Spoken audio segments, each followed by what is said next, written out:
Hello everyone, आज हम बात करने वाले हैं एक ऐसे टॉपिक पे जो हम सबके लिए बहुत इम्पॉर्टेंट है, लेकिन सभी इस कम्युनिटी में हैं, पर खासकर फीमेल्स के लिए ये बहुत इम्पॉर्टेंट टॉपिक है, सेल्फ केयर। फीमेल्स के लिए मैंने क्यों बोला? क्योंकि being in Indian society and still being a female and working, me too, I also feel कि हमारी कम्युनिटी में हम फीमेल्स को वो दर्जा नहीं दे पाते जब उनको अपनी सेल्फ केयर की इम्पोर्टेंस का हम फील करवा पाए। तो हम इसके ऊपर थोड़ा सा आज जानकारी लेंगे। सेल्फ केयर का मतलब है अपने बारे में इमोशनली, अपने बारे में फिजिकली, अपने बारे में हम ध्यान रख पाएँ। जनरली जब सेल्फ केयर का ये जो एक कंसेप्ट लॉन्च हुआ था, तब हमारे दिमाग में सिर्फ फिजिकल केयर के बारे में रहता था कि अच्छे से खाना खाओ, अच्छे से सेहत का ध्यान रखो, एक्सरसाइज करो, फिजिकल हेल्थ का ध्यान रखें। लेकिन जैसे जैसे हमें अपने बारे में समझ आनी शुरू हुई, अपने बिहेवियर्स के बारे में, अपनी मेंटल हेल्थ के बारे में अवेयरनेस हुई, तब तक हमें ये जानकारी मिली कि उतना ही इम्पोर्टेंट है अपनी फिजिकल के साथ साथ अपनी मेंटल एंड अपनी इमोशनल वेलबींग का ध्यान रखना। तो mental, emotional and physical wellbeing together makes a self care concept. Self care इसलिए इम्पोर्टेंट है क्योंकि until and unless you are happy from inside yourself, you can't give happiness to others. Like a simple example, जैसे कि हमारा एक जग है पानी का, आप उस पानी के जग में से पानी उतना देते हैं जितना उसमें पानी भरा है।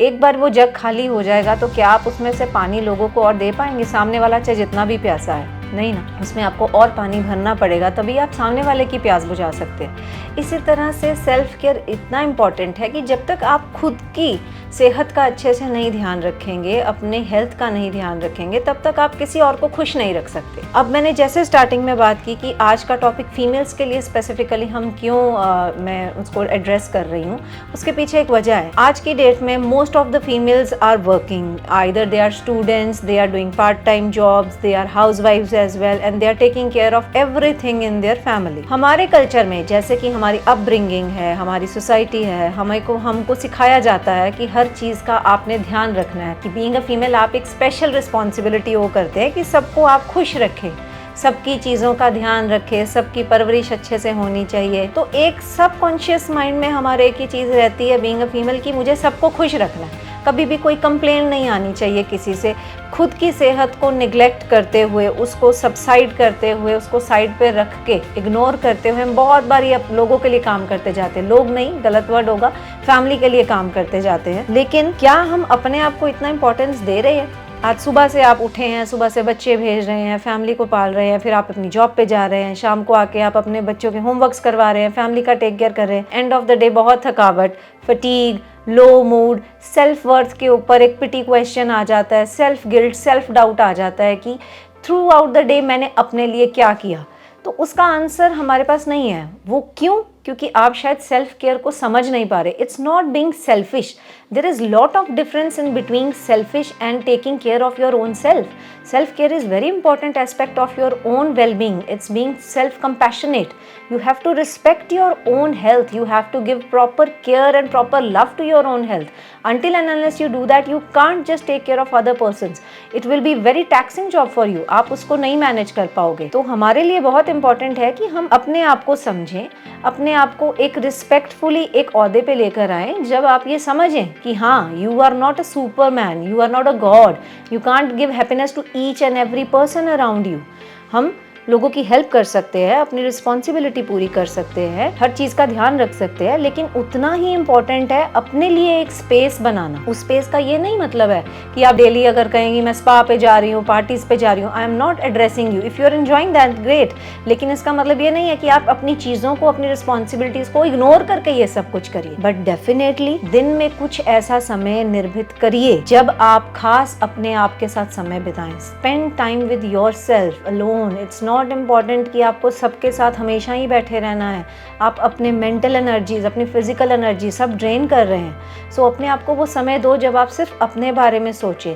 आप कुछ ऐसा काम, दिन का कोई एक ऐसा काम 15 मिनट से 20 मिनट, आधा घंटा ऐसा काम करिए when you are feeling happy about it. It can be any of your hobbies, it can be anything which you use to enjoy a lot, but now you have actually forgotten कि मेरे ये test थे, मेरे ये शौक थे। दूसरा बहुत इंपॉर्टेंट थिंग है कि you need to learn to be assertive. किसी को ना करना एक कला है, मतलब हर चीज़ के लिए आप ना नहीं कर सकते, लेकिन किसी को ये बताना कि ये मुझे चीज़ गलत लग रही है और ये मैं चीज़ नहीं करूँगा या नहीं चीज़ करूँगी, उसका एक तरीका है। तो आप उस चीज़ के लिए शर्मिंदा ना होएं, उस चीज़ के लिए डरिए मत, उस चीज़ के लिए रूड मत होइए। लर्न टू बी असर्टिव कि आपने अपने हक के लिए, अपनी फीलिंग्स को एक्सप्रेस करने के लिए किसी सामने वाले से कैसे बात करनी है। ये एक बहुत स्ट्रॉन्ग स्किल है जो हम सबको चाहिए रहता है, लेकिन आप जब ये सीखेंगे तो आपको खुद को लगेगा कि लाइफ कितनी इजी है, क्योंकि हम बहुत बार सिर्फ इस गिल्ट में ही रह जाते कि या इसी प्रेशर में रह जाते हैं कि मुझे वो काम नहीं करना है बट मैं ना नहीं कर पा रहा हूँ या ना नहीं कर पा रही हूँ, तो मैं कैसे करूँ। So under the pressure of just because you can't say no, you are just doing that thing without any interest and without any मतलब एप्रिसिएशन। सो अपने आप लर्न कीजिए कि आपने असर्टिव कैसे होना है। अपना डेली रूटीन निर्मित कीजिए, डेली लाइफ की एक्टिविटीज़ को आप मैनेज करिए कि वो कैसे करनी है। Another very important point, healthy boundaries set करना। अपनी लाइफ में बाउंड्रीज, हर रिलेशनशिप की एक बाउंड्री है, अपने फ्रेंड्स के साथ एक बाउंड्री है, अपने बॉस के साथ एक बाउंड्री है, अपने कलीग्स के साथ एक बाउंड्री है। हर रिलेशनशिप का एक दायरा है। बच्चों के साथ भी एक हमारी बहुत ही खूबसूरत सी बाउंड्री होती है। हम बच्चों के साथ हर तरह की बात नहीं कर सकते, तो that is also a boundary. So you need to decide and need to draw that beautiful boundary line so that it doesn't interfere in your life, it doesn't interfere in your peace of mind. You have to take care of that. बढ़िया से time spend करें family के साथ, friends के साथ, वो group के साथ जिससे आपको बहुत बढ़िया लगता है।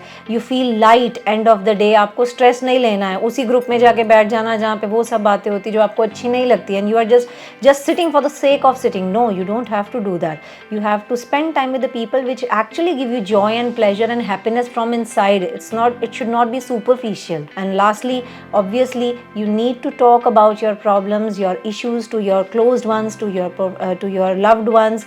And in case you need actual help and you are not able to talk to anybody, please seek some professional help so that you can talk about it. So please guys, it's very important to take care of yourself so that you can spread happiness, love and care to the people around you. Until and unless you yourself are happy, you can't do that. You are just pushing yourself and you are just doing your duty. Don't do your duty. Enjoy your work, enjoy your duties, enjoy your life. That's the motive of the story. Thank you so much. Have a great day.